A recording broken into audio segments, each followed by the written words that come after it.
Hello दोस्तों, मैं हूँ राइटर ममता चौधरी। आप देख रहे हैं प्यार की निशानी एपिसोड नंबर 5। आई होप आपको ये सीरीज पसंद आई। अगर पसंद आई तो वीडियो को लाइक शेयर सब्सक्राइब जरूर करें। और अगर आप इस स्टोरी का पार्ट 1 से पार्ट 4 तक नहीं देखा है तो मैंने प्लेलिस्ट में मेंशन कर दिया है। आप प्लीज़ जाइए और पार्ट 1 से 4 तक जरूर देखिए ताकि आप स्टोरी को फुल एंजॉय कर पाए। स्टोरी काफ़ी ज़्यादा इमोशनल और हार्ट टचिंग है। प्लीज़ दोस्तों मेरी इस प्यारी सी स्टोरी को सपोर्ट जरूर करना और पसंद आए तो लाइक शेयर सब्सक्राइब जरूर करना। सृष्टा किचन में खाना बनाने के लिए जाती है। वह पूरी किचन में सामान को ढूंढने लगती है लेकिन उसे कुछ मिल ही नहीं रहा था। सृष्टा फ्रस्ट्रेट होकर खुद से ही कहती है, ये सब्जियां इतनी जल्दी खराब कैसे हो जाती हैं? ऊपर से अभी पेमेंट भी नहीं मिला।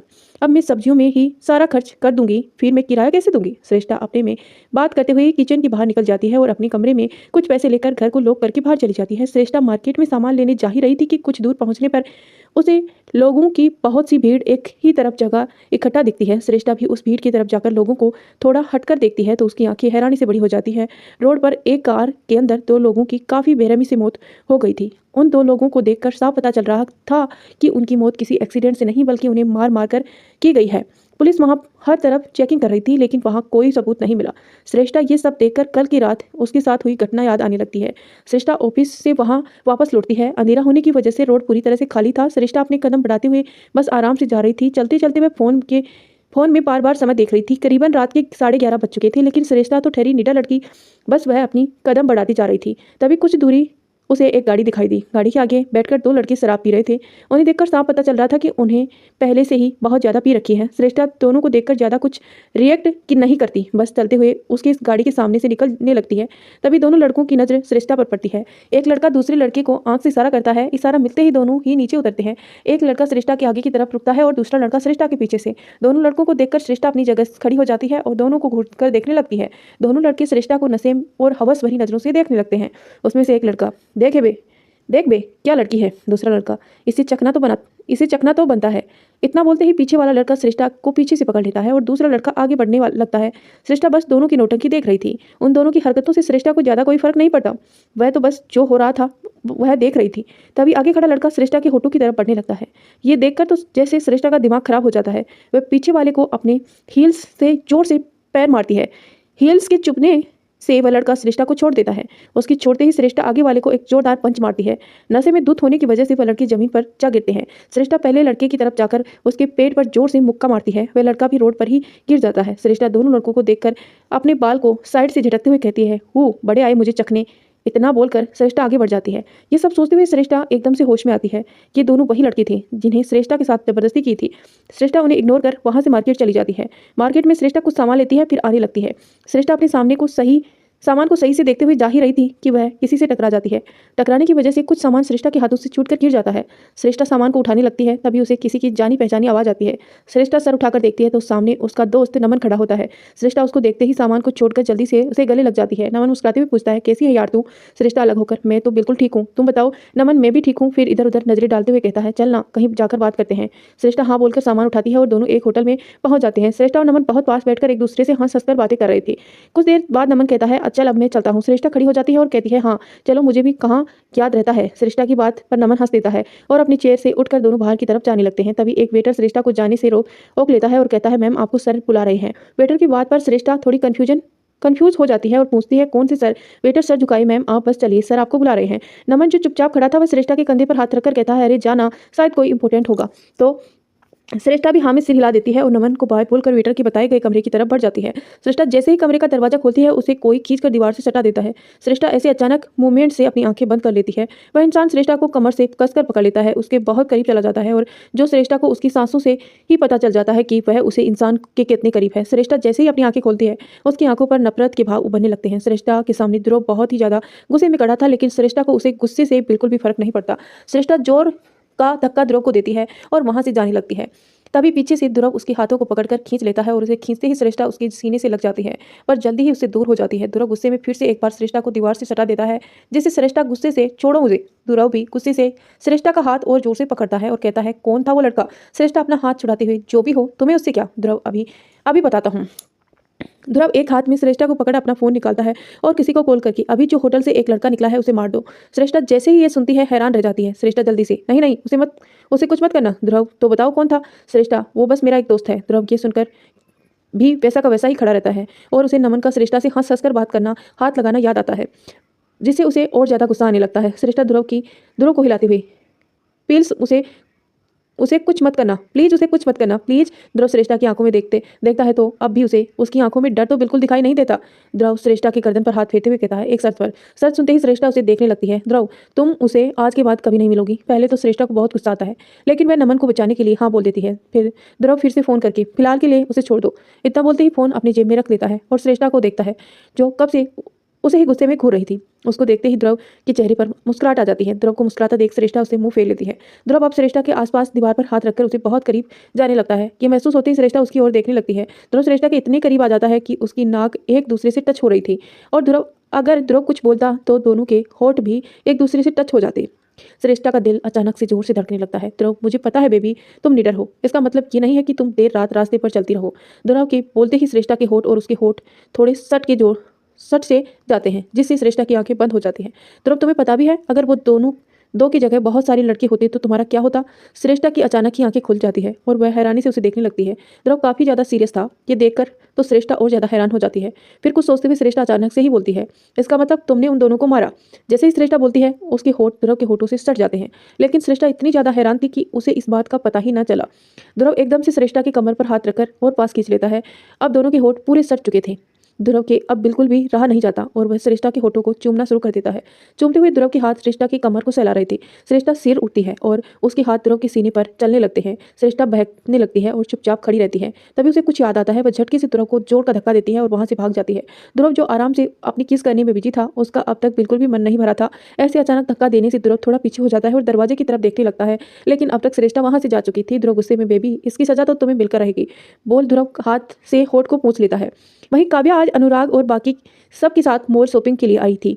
अनुराग, रूहान और सौरभ तीनों अपनी शॉपिंग करने में लगे हुए थे। रूहानी और रुमानी अपनी शॉपिंग में काव्या कभी अपने देवरों को देखती तो कभी रूहानी और रुमानी को।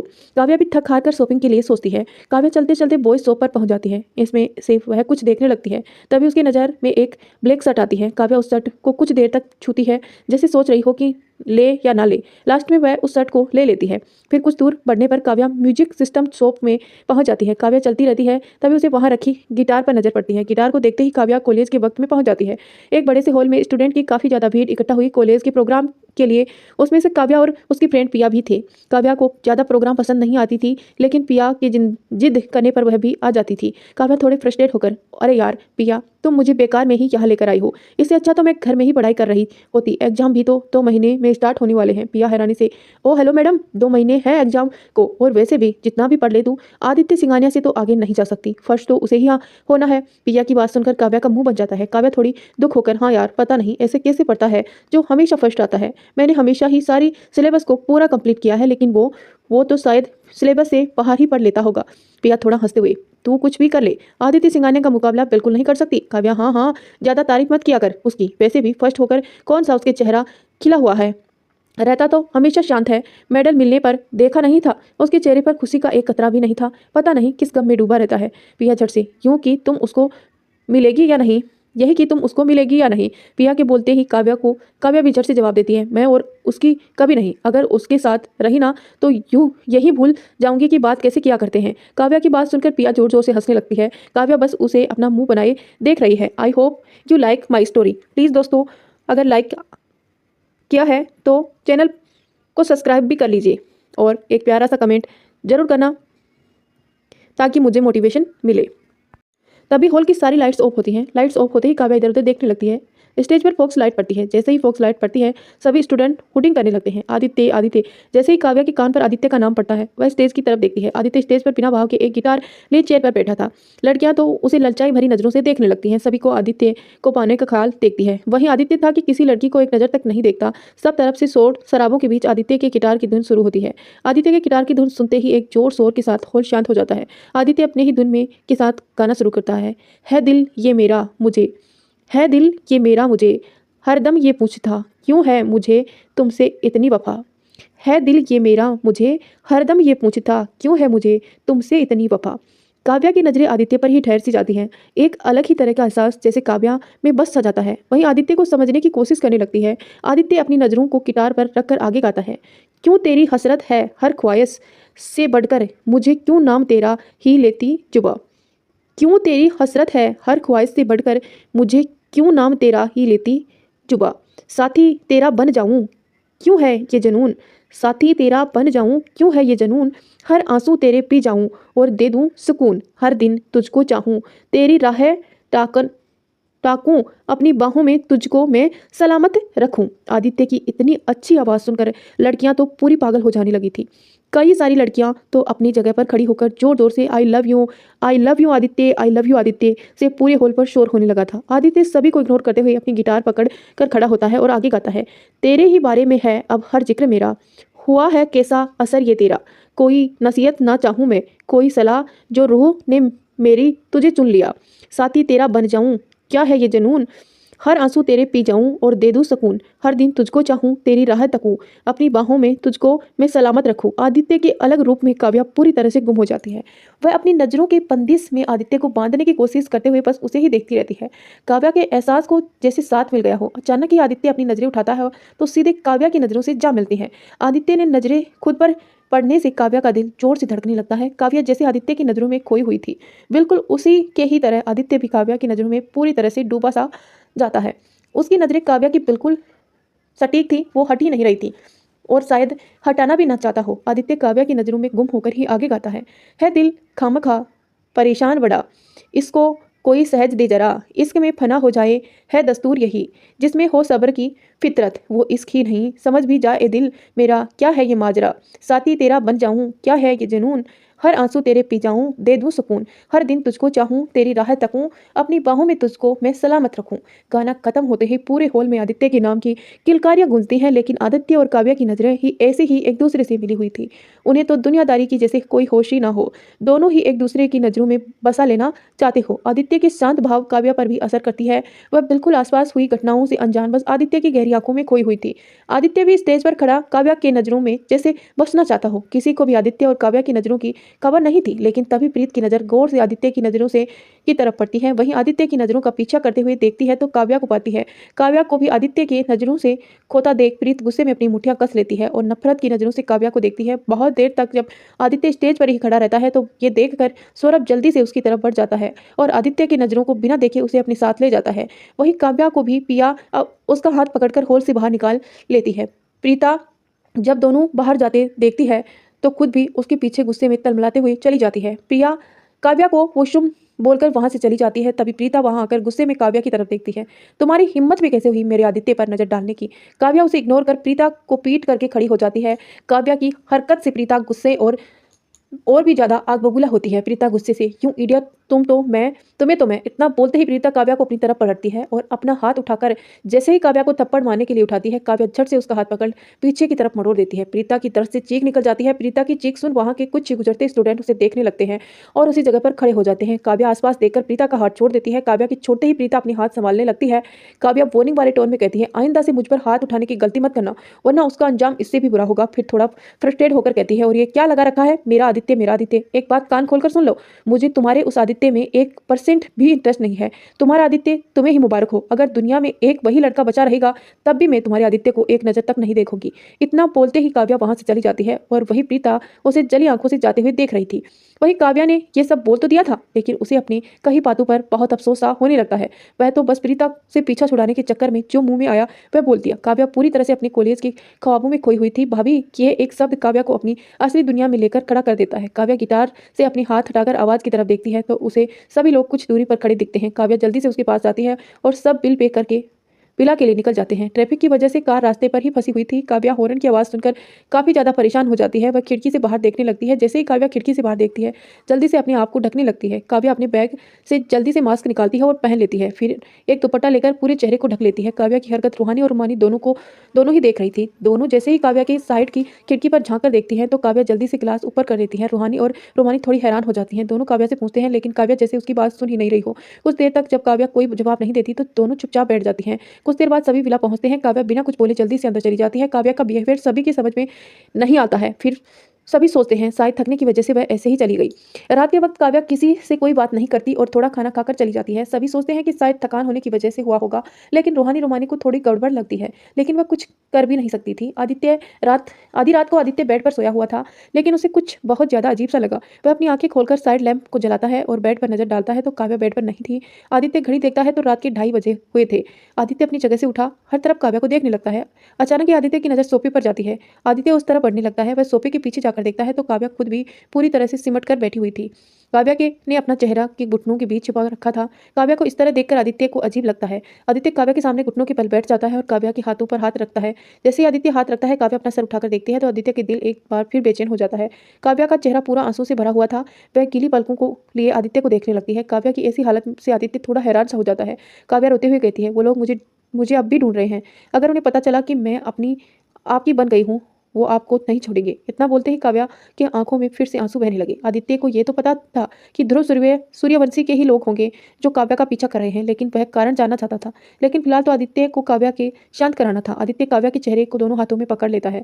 ऐसे करते ही काव्या की नजरें आदित्य से जा मिलती है, जो उसकी आंखों में ही देख रहा था। नजरें मिलते ही काव्या ने आंखों से आंसू फिर से एक बार गिरने लगते हैं। आदित्य थोड़ा आगे आकर काव्या के माथे को चूम लेता है। ये एहसास होते ही काव्या की आंखें बंद हो जाती हैं। आदित्य माथे पर किस करके उसे बहते आंसू को रोकने के लिए गालों को चूम लेता है। काव्या एकदम से सिर उठती है। आदित्य अब काव्या के आंखों में देखने लगता है। काव्या भी पलकें उठाकर आदित्य को ही देखने लगती है। आदित्य काव्या के आंसू को पोंछता है और वैसे ही बैठे बैठे काव्या को गले से लगा लेता है। आदित्य के गले लगते ही काव्या जोर जोर से रोने लगती है। आदित्य काव्या की पीठ को सहलाने लगता है। काव्या का रोना बढ़ते ही जा रहा था। ये देख आदित्य काव्या को गर्दन पर अपने होठ रख देता है। आदित्य के इस एहसास से काव्या जोर से आदित्य को पकड़ लेती है। आदित्य धीरे धीरे काव्या की गर्दन पर किस करने लगता है। काव्या अपने रोने से रुक जाती है। वह भटक सी जाती है और आदित्य के एहसास में खोने लगती है। आदित्य को जब एहसास होता है कि काव्या का रोना पूरी तरह से बंद हो चुका है तो वो काव्या को बाहों में उठा लेता है। आदित्य काव्या की आंखों में देखते हुए बेड तक ले आता है और उसे लेटाकर खुद भी उसके पास लेट जाता है और काव्या की गर्दन की तरफ जाकर फिर से किस करने लगता है। काव्या की सांसें जोर से चलने लगती हैं। उसकी मुट्ठियां भी कस सी जाती हैं। आदित्य काव्या के दोनों हाथों की मुट्ठियों को खोल खुद की अंगुलियों में फंसा लेता है। काव्या की धड़कनें एकदम तेज होने लगती हैं। आदित्य काव्या के ऊपर आकर उसके गालों पर किस करने लगता है। काव्या बस अपनी आंखें बंद करके उसे महसूस करने की कोशिश करने लगती है। आदित्य धीरे धीरे काव्या के होठों की तरफ बढ़ने लगता है, जो कब से उसे अटैक करने की कोशिश कर रही थी। आदित्य अपने लंबों को काव्या के लंबों के साथ जोड़ने ही वाला था, लेकिन वह रुक जाता है और काव्या को देखने लगता है, जो अब तक गहरी सांसें ले रही थी। आदित्य काव्या को साइड लेटकर काव्या की कमर पर हाथ रखकर अपने एकदम पास खींच लेता है। आदित्य के ऐसे करते ही काव्या की आंखें खुल जाती हैं और वह आदित्य को देखने लगती है। आदित्य आगे बढ़कर काव्या की आंखों को चूम लेता है तो काव्या की पलकें एकदम से बंद हो जाती हैं। काव्या की पलकें बंद होते ही आदित्य उसे बाहों में भर लेता है और पीठ को सहलाने लगता है। कुछ ही देर में काव्या आदित्य की बाहों में सुकून से सो जाती है। काव्या के सोते ही आदित्य काव्या से धीरे धीरे अलग होने लगता है। आदित्य की आंखें एक एक झटके से खुल जाती हैं। आदित्य उठकर बैठकर पसीने से लथपथ गहरी गहरी सांसें लेने लगता है। आदित्य अपनी साइड देखता है तो कोई नहीं होता। वह कमरे को ध्यान से देखने लगता है। यहाँ उसका ऑफिस का केबिन में लगा बेडरूम था, जिसमें हमेशा आदित्य देर होने या जरूरी काम होने पर रुक जाया करता था। आज आदित्य ऑफिस से घर नहीं गया था। जरूरी काम की वजह से वह ऑफिस में ही रह गया था। जब वह देखता है कि वह बहुत लेट हो गया है तो वह ऑफिस के बेडरूम पर सो जाता है। कुछ वक्त के बाद आदित्य अपनी आंखें थोड़ी बंद कर लेता है तो उसे काव्या के करीब जाना याद आता है। वह झट से अपनी आंख खोल लेता है। आदित्य का शरीर पूरी तरह से कांप रहा था। भले ही वह बस एक सपना था, लेकिन ख्वाबों में भी काव्या के करीब जाना पर आदित्य का शरीर पूरी तरह से कांपने लगता है। इतनी ज्यादा नजदीकियां वह कभी बर्दाश्त नहीं कर सकता, चाहे वह ख्वाबों में ही क्यों ना हो। भले ही ये एक हसीन पल था, लेकिन आदित्य के लिए तो दर्द से भरे देने वाला एहसास था। काव्या को थोड़ी करीब भी में ही आदित्य ख्वाबों में काव्या के इतने करीब चला गया। यह सोचते ही आदित्य का तो जैसे दिमाग काम करना ही बंद कर देता है। आदित्य घबराते हुए खुद को बड़बड़ाने लगता है, नहीं नहीं, ये क्या हो रहा है? मैं उसके करीब कैसे जा सकता हूँ? नहीं, ये नहीं हो सकता। मैं ख्वाबों में भी उसके करीब जाने की गलती कैसे कर सकता हूँ? ये सब सोचते हुए आदित्य काफी ज्यादा गुस्से से कांच की जग में हाथ मारता है। जग टूटकर नीचे गिर जाता है। उस पर रखा पानी पूरे पर्स पर गिर जाता है। कांच के कुछ टुकड़े आदित्य के हाथ में दस जाते हैं। खून पानी में मिलते हुए पर्स पर फैलने लगता है, लेकिन आदित्य को अपनी चोट से जैसे कोई मतलब ही ना हो। वह खुद को बहुत कमजोर सा समझने लगता है। आदित्य की आंखें गुस्से से पूरी लाल होने लगती हैं। हाथों के नक्श उभरने लगते हैं। आदित्य बेड से उठकर गुस्से में कमरे का सारा सामान फेंकने लगता है। आज तक आदित्य कभी किसी रिश्ते के लिए इतना मजबूर नहीं हुआ जितना वह इस शादी के बाद हुआ। आज तक अरुणी देवी ने उसे किसी भी रिश्ते को अपनाने के लिए नहीं कहा। आदित्य ने तो सोचा था कि वह काव्या को थोड़ा करीब जाएगा तो उसे उसके अकेलापन में मुक्त कर देगा। शायद आदित्य का सोचना ही सही भी था, लेकिन अब ऐसे सपने आने से आदित्य बुरी तरह से डर जाता है और उसे खुद पर ही गुस्सा आने लगता है। आदित्य हर तरफ तोड़फोड़ करने के बाद सोफे पर बैठ जाता है। पूरा कमरा तहस नहस हो चुका था और आदित्य के हाथ पर अब भी कांच के टुकड़े चुभे हुए थे। आदित्य को बिल्कुल भी अंदाजा नहीं था खून टपक टपक कर नीचे फर्श पर एक जगह जम रहा है। कुछ देर की खामोशी के बाद उसने दरवाजे पर नोक खोदा है। आदित्य अपनी जगह से उठकर दरवाजा खोलता है। दरवाजे के बाहर रोकी और आदित्य के असिस्टेंट वीर कोई फाइल लिए खड़े थे। वीर कुछ बोलने ही वाला होता है कि उसे आदित्य की हालत दिखती है। रोकी भी आदित्य की हालत देखकर ऊपर से नीचे तक देखने लगता है। तभी उसकी नजर आदित्य के हाथ पर पड़ती है। वो घबराते हुए, बॉस आपके हाथ में खून। आदित्य पहले अपने हाथ को देखता है, फिर रोकी को देखकर कड़क आवाज में, जिसके लिए आए हो वो बोलो। रोकी को पता था कि अब आदित्य काफी ज्यादा गुस्से में है। उसे कुछ भी बोला तो उसकी खैर नहीं, इसीलिए वह जल्दी से वीर की ओर इशारा करता है। वीर थोड़ा घबराते हुए, सर इस फाइल पर आपकी सिग्नेचर चाहिए थे। आदित्य वीर की बात पर कोई जवाब नहीं देता और अंदर जाकर दरवाजा दोनों के मुंह पर बंद कर देता है। आदित्य के इस बिहेवियर से दोनों एक दूसरे को देखने लगते हैं। फिर कुछ सोचते हुए दोनों केबिन में बैठ जाते हैं। आदित्य कमरे में आकर वॉशरूम में जाता है और अपने हाथ से कांच के टुकड़े निकालकर डस्टबिन में फेंक देता है। कुछ देर बाद वह फ्रेश होकर बाहर आता है और खुद के हाथ पर बैंडेज करके बाहर आ जाता है। आदित्य के आते ही दोनों खड़े हो जाते हैं। आदित्य अपनी चेयर पर बैठता है तो वीर जल्दी से फाइल आगे बढ़ा देता है। आदित्य बिना वक्त गवाए उसमें सिग्नेचर कर देता है। फाइल लेकर वीर वहां से चला जाता है। अब केबिन में आदित्य और रोकी थे। आदित्य अपने लैपटॉप ओपन करते हुए, मेरे कमरे की सफाई कर दो। आदित्य की बात सुनते ही रोकी केबिन से निकलकर एक आदमी को लेकर आता है और आदित्य की बेडरूम की तरफ बढ़ जाता है। बेडरूम की हालत देखकर दोनों हैरान हो जाते हैं। वह आदमी कुछ देर बाद कमरे की सफाई करके चला जाता है। रोकी किसी से बात करते हुए कॉल कट करके कहता है, बॉस उन लोगों को क्या करें, वो बोल रहे हैं उन्हें कुछ नहीं पता। तुरंत आदित्य की कड़क आवाज आती है, मार दो। ऑर्डर मिलते ही रोकी किसी को कॉल करता है और उस इंस्ट्रक्शन देकर कॉल कट कर देता है। तभी उससे आदित्य की फिर से आवाज आती है, डिवोर्स पेपर रेडी करवाओ। आदित्य के ऐसे अचानक बोलते से रोकी कुछ समझ नहीं पाता कि डिवोर्स पेपर किसकी रेडी करवाने हैं। रोकी थोड़ा हिचकिचाते हुए पूछता है, बॉस किसकी। रोकी के इस सवाल पर आदित्य उसे घूरने लगता है। रोकी थोड़े हड़बड़ाते हुए और तुरंत कहता है, मैं समझ गया बॉस। आदित्य अपने लैपटॉप पर काम करते हुए, और हाँ, दादी को इसके बारे में पता नहीं लगना चाहिए। आदित्य की बात सुनकर रोकी थोड़ा परेशान हो जाता है और उसे पता था कि कोई भी काम करने पर अरुणी देवी को जैसे भी करके पता चल ही जाता है। ये सब जो है उसके अंडर ही तो होता है, अब उसे कैसे छुपाया जाए। रोकी थोड़ा परेशानी में, लेकिन बॉस। रोकी इतने ही बोलता है कि आदित्य तुरंत जवाब देता है, आई डोंट नो तुम कैसे करोगे, मुझे बस डिवोर्स पेपर चाहिए। रोकी लाचारी में अपना सर हिला देता है। आज काव्या विशाखा जी के साथ मंदिर में दर्शन के लिए गई। दोनों पूजा करने के बाद वहां गरीब लोगों को कुछ कपड़े और खाने देते हैं। विशाखा जी जब भी मंदिर आया करती है हमेशा ही गरीबों को खाना और कपड़े बांटा करती है। काव्या को यह देखकर बहुत अच्छा लगता है। काव्या भी अपनी माँ के साथ जब मंदिर जाया करती थी तब वो भी ऐसे ही किया करती थी। काव्या को विशाखा जी में हूबहू अपनी माँ की परछाई दिखने लगती है। विशाखा जी सबको बांटने के बाद काव्या के पास आती है और काव्या उन्हें अपने पास देखकर मुस्कुराते हुए कहती है, आप बिल्कुल मेरी माँ जैसी हैं। विशाखा जी मुस्कुराते हुए काव्या के सर पर हाथ रखकर कहती है, माँ जैसी नहीं, मैं आपकी माँ ही हूँ। उसकी बात सुनकर काव्या की आंखें थोड़ी नम सी हो जाती हैं और वह तुरंत विशाखा जी के गले लग जाती हैं। काव्या और विशाखा जी एक बेंच पर बैठते हुए, काव्या अपने और अपने परिवार के बारे में विशाखा जी को सारी बातें बता रही थी। अचानक ही दोनों के बीच शांति छा जाती है। शांति को तोड़ते हुए विशाखा जी कहती है, काव्या आपको पता है मेरी बहुत चाहत थी कि मेरे बेटी हो, लेकिन तीनों बार ही बेटे नसीब हुई। मैं हमेशा से भगवान से ये शिकायत करती कि लेकिन आज मुझे पता चला कि भगवान ने मेरी बात क्यों नहीं सुनी। विशाखा जी के इतना बोलते ही काव्या उन्हें देखने लगती है। विशाखा जी मुस्कुराते हुए काव्या के गालों को छूते हुए कहती है, क्योंकि उन्हें आपकी जैसी बेटी जो देनी था, आपके आने के बाद मुझे कभी बेटी की कमी महसूस नहीं होगी। विशाखा जी के सामने आगे देखते हुए कहती है, काव्या एक सवाल करूं। काव्या जल्दी से, आप हमें बेटी भी मानती हैं और इजाज़त भी मांगती हैं। विशाखा जी काव्या की आंखों में देखकर, आदि के साथ अभी आपका रिश्ता कैसा है। जैसे ये सवाल काव्या के कानों में पड़ती है एकदम सुन रह जाती है। क्या बताएं, उसे समझ ही नहीं आता। काव्या कुछ नहीं बोलती, चुप ही रह जाती है। विशाखा जी भी काव्या को चुप होने का मतलब समझ चुकी थी। वह सामने देखकर, हमें पता है अब भी आदि आपसे दूर ही भागते होंगे। आदि इतने जल्दी रिश्तों को अपनाना नहीं जानते, उन्हें कभी रिश्तों को अपनाया ही नहीं है। काव्या पहले तो चुप रही, फिर अचानक ही सवाल करती है, तो बात क्यों नहीं करते, वो बात क्यों नहीं करते। काव्या के इस सवाल पर एक बार विशाखा जी चुप हो जाती है। फिर विशाखा जी अचानक ही बोलती है, दूरी, अकेलापन, दर्द जब सब एक साथ हम पर वार करते हैं तो दर्द तो खत्म हो सकते हैं, लेकिन दूरी और अकेलापन कभी खत्म नहीं होता। विशाखा जी के कहने का मतलब काव्या बिल्कुल समझ नहीं पाती।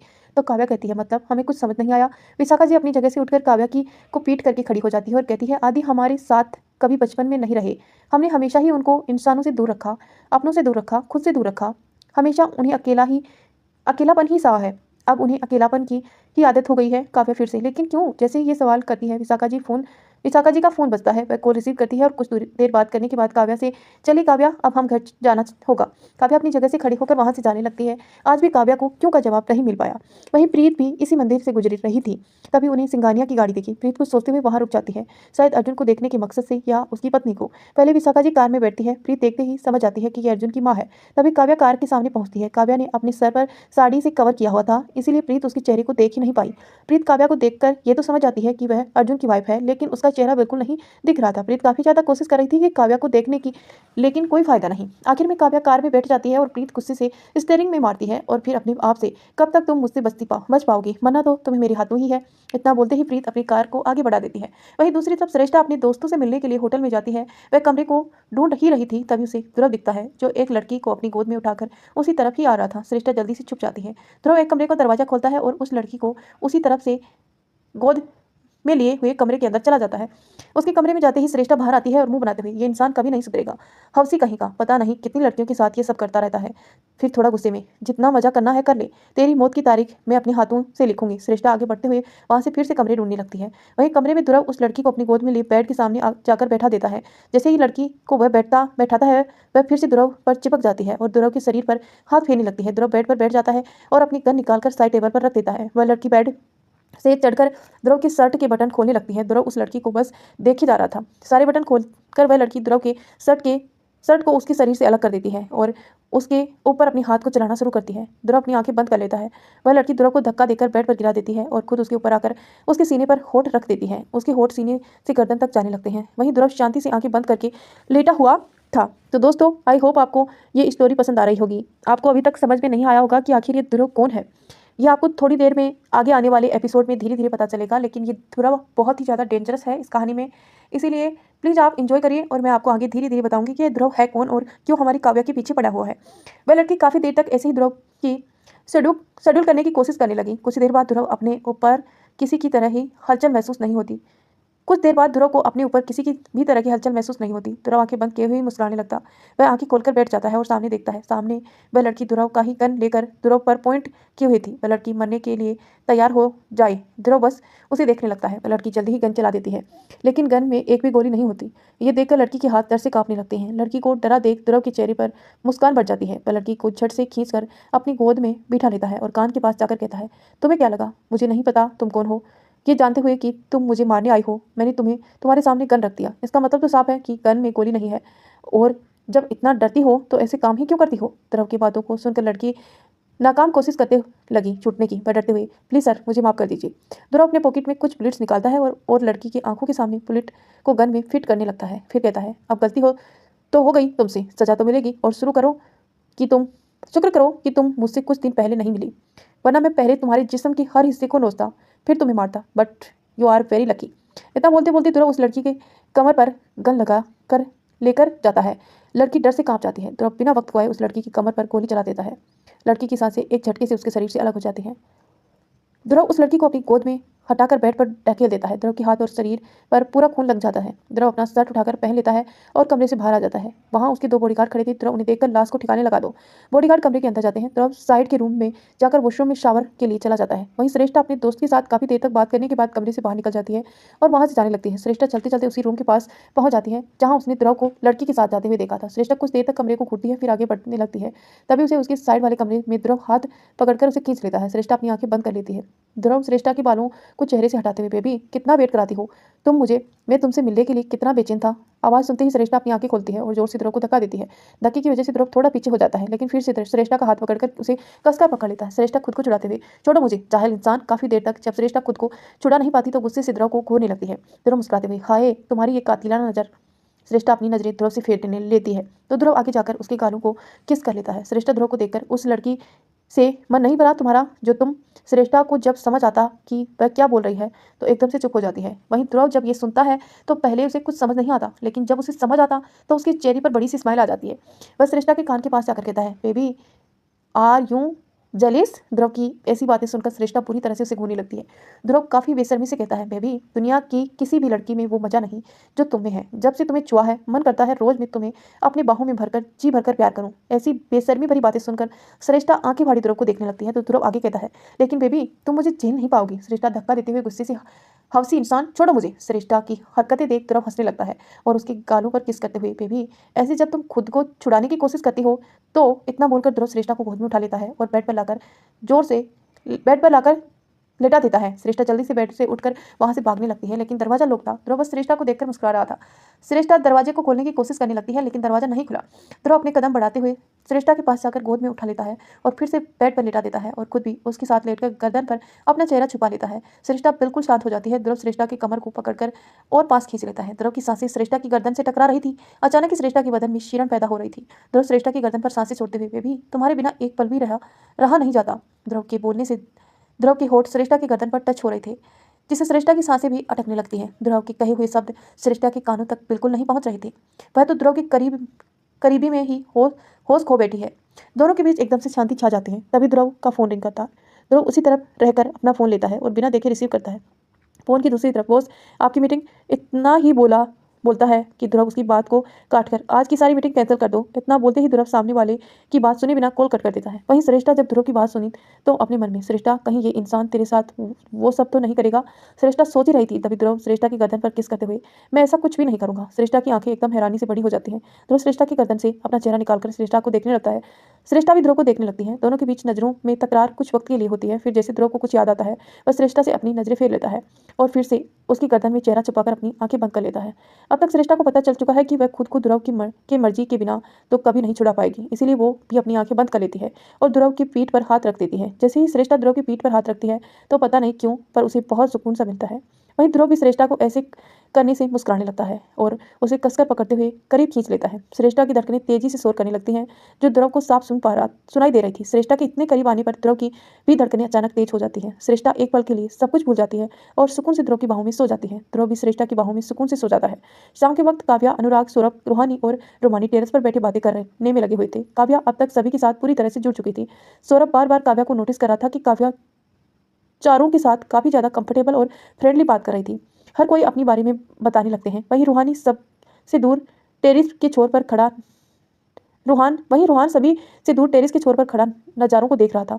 काव्या उसे बहुत देर से नोटिस कर रही थी। आदित्य के सिवाय एक रूहान ही था जिसके साथ अब भी काव्या की बात नहीं हुई थी। जब से काव्या यहाँ आई थी उसने नोटिस किया कि रूहान भी थोड़ा बहुत आदित्य की तरह ही बिहेव करता है, लेकिन वह सभी घर वालों से बात भी करता है और खुल मिल कर भी रहता है। अनुराग जब काव्या की नजरें रूहान पर देखता है तो तुरंत पूछता है, क्या हुआ भाभी? काव्या सबको देखते हुए कहती है, रूहान ऐसे अकेले क्यों खड़े हैं? रूहानी थोड़ी उदास सा कहती है, जब से उसकी जिंदगी से रिहान गया है वो ऐसे ही हो गया है, ज़्यादातर ऐसे अकेले रहते हैं। काव्या थोड़ी कंफ्यूज होकर, रिहान कौन? अनुराग भी अब थोड़ा दुखी हो जाता है।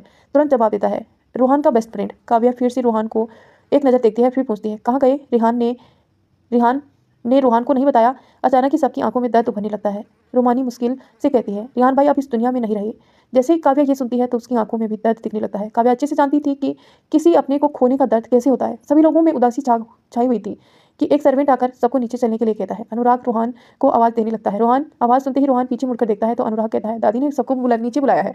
रूहान जल्दी से सबके पास जाता है और सब नीचे चले जाते हैं। नीचे कुछ लोग सोफे पर बैठे किसी के आने का इंतजार कर रहे थे। तभी सभी लोग वहाँ पहुँच जाते हैं। जैसे ही काव्या की नजरें सामने वाले इंसान पर पड़ती है वह तुरंत कहती है, अंकल आप यहाँ? ये इंसान शेखर मेहता है, जो काव्या के पापा के काफी अच्छे दोस्त हैं। शेखर जी जैसे ही काव्या को देखते हैं तुरंत अपनी जगह से खड़े हो जाते हैं और मुस्कुराने लगते हैं। काव्या जल्दी से उसके पास जाकर गले लग जाती है। शेखर जी काव्या के सर पर हाथ रखकर सहलाते हुए काफी प्यार से पूछते हैं, कैसे हैं आप? काव्या शेखर जी से अलग होकर उन्हें देखते हुए कहती है, मैं बिल्कुल ठीक हूँ, आप कैसे हैं? शेखर जी हमें सिखला देते हैं। तभी अरुणी देवी कहती है, तो कहिए कैसे आना हुआ आपका? अरुणी देवी के सवाल सुनते ही काव्या थोड़ा साइड में खड़ी हो जाती है और शेखर जी अपनी जगह पर बैठकर कहते हैं, जी हम यहाँ काव्या को अपनी अमानत लौटाने आए थे। हम काफी वक्त से काव्या को ढूंढ रहे थे लेकिन उनका पता ही नहीं चल रहा था।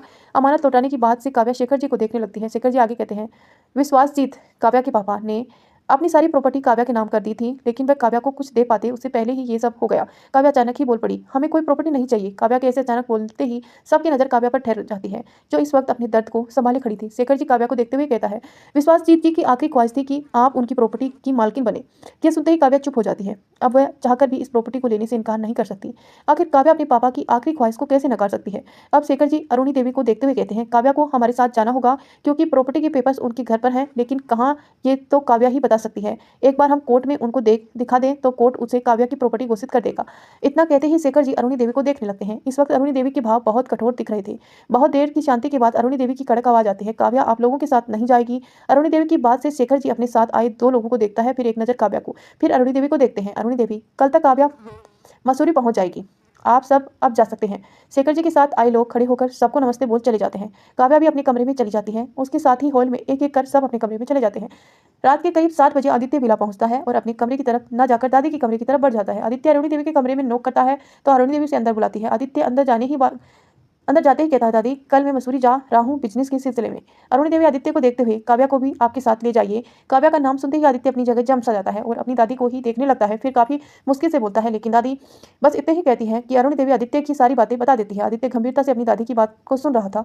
आखिर में अरुणी देवी कहती है, काव्या का ध्यान रखिए, वो लोग कभी भी काव्या को लेकर जा सकते हैं। आदित्य हाँ में सिर हिला देता है और अरुणी देवी के कमरे से निकलकर अपने कमरे में चला जाता है। तो आई होप दोस्तों आपने कहानी को लाइक किया होगा। हमें पता है आप सबके मन में काफ़ी सारे सवाल उठ रहे हैं, जैसे आदित्य कभी काव्या का अपनाएगा या नहीं, ध्रुव अगर श्रेष्ठा को पसंद करता है तो काव्या के पीछे क्यों पड़ा है।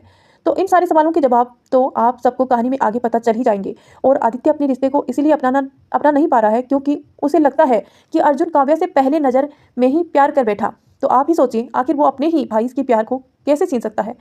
खैर बाकी आगे पढ़ते रहिए, सुनते रहिए, आपको सब पता चल ही जाएगा।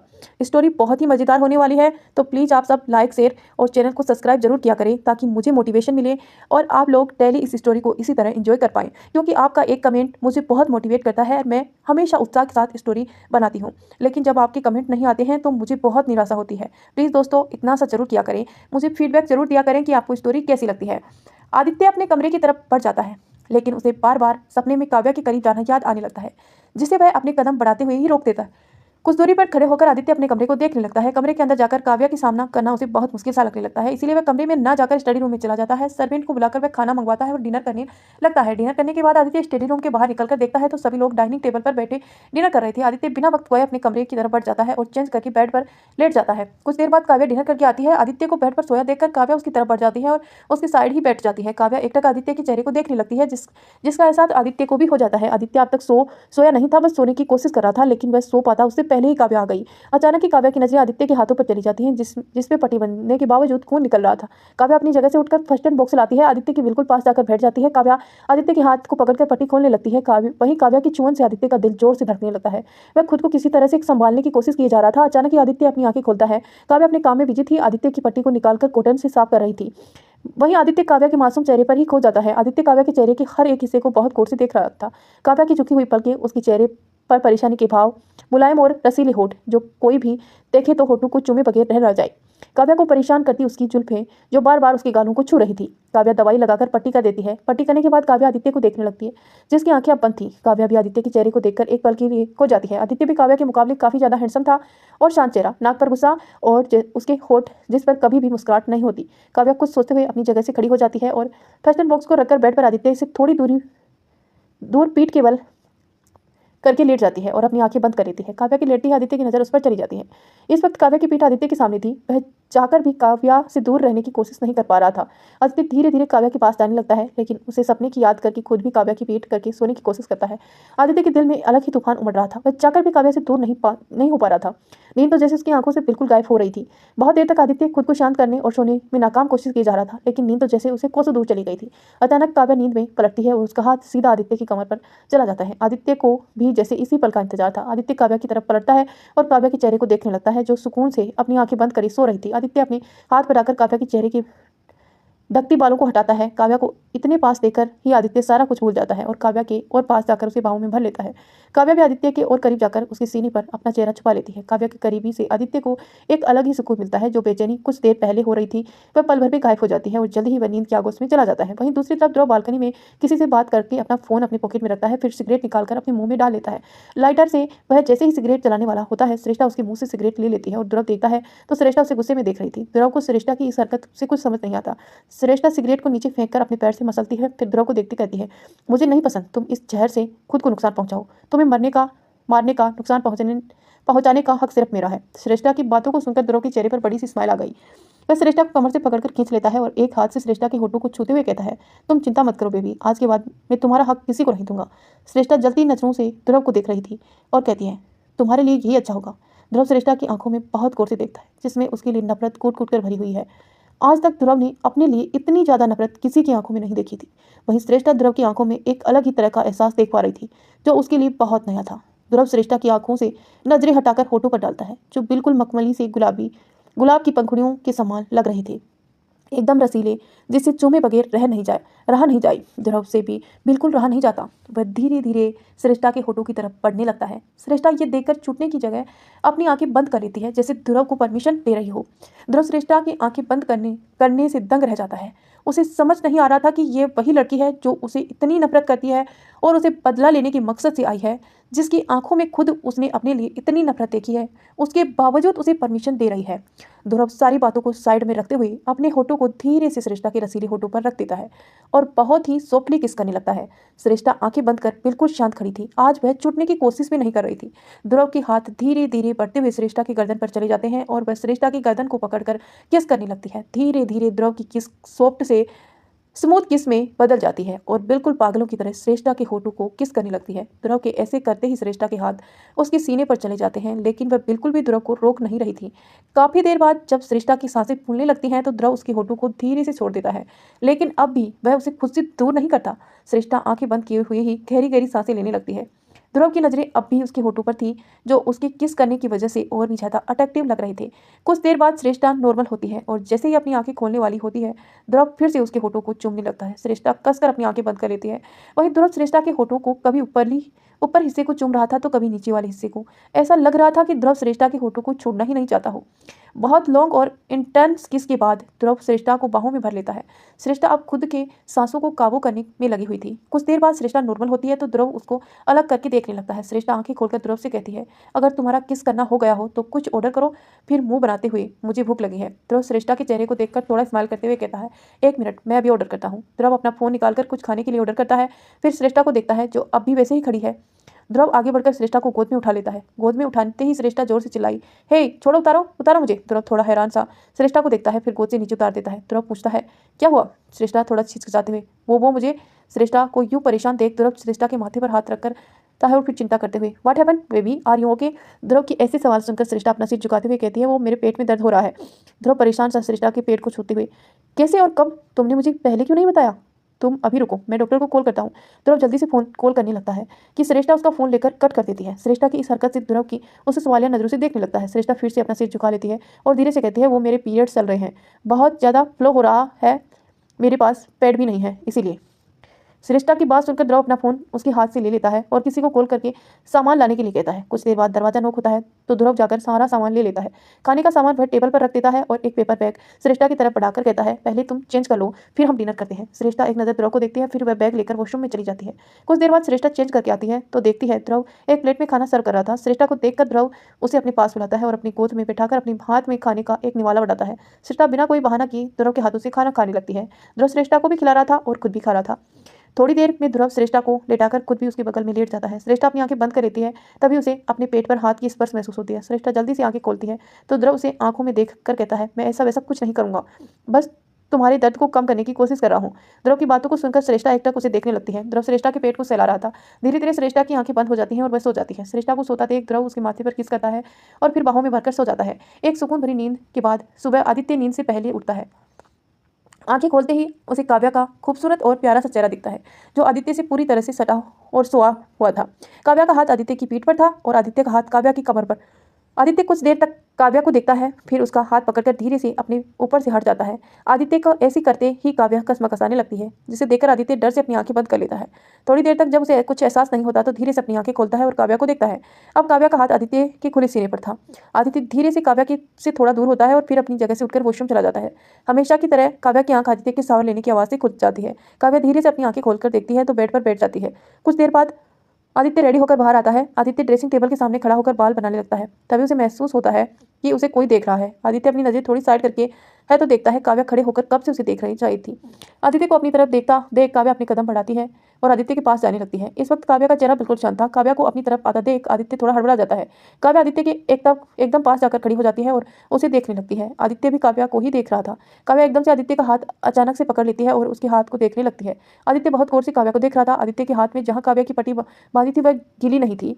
आदित्य नहाते समय अपने हाथ को कवर कर लिया था, जिससे उसे पानी नहीं पड़ा था। आदित्य की पट्टी को गीला न देख काव्या आदित्य को देखने लगती है। आदित्य भी काव्या को देखने लगता है। काव्या धीरे से आदित्य के हाथ छोड़ देती है और अपने कपड़े लेकर वॉशरूम में चली जाती है। काव्या के जाने के बाद आदित्य अपने पहले अपने हाथ को देखता है, फिर वॉशरूम के दरवाजे की तरफ। आदित्य अपने बाल शेड करके कमरे से निकल जाता है। तभी उसे सौरभ दिखता है। सौरभ जल्दी से आदित्य के पास आते हुए कहता है, क्या यार, मैंने सुना तू मसूरी जा रहा है। आदित्य, हाँ, मैं बिजनेस के सिलसिले में जा रहा हूँ। और इतना बोलते ही आदित्य अपने कमरे की तरफ नजर डालता है, फिर सौरभ को देखकर स्टडी रूम में की तरफ बढ़ जाता है। सौरभ आदित्य की बात समझकर उसे पीछे चला जाता है। सौरभ पीछे जाते हुए स्टडी रूम में पहुंच जाता है और कहता है, लेकिन यार तू। इसके आगे सौरभ कुछ बोलता, आदित्य उसे चुप करा देता है। तुझे पता है कि मुझे अकेला खाना पसंद है, अकेले खाना पसंद है, तो तू अब जा, मुझे भूख लगी है।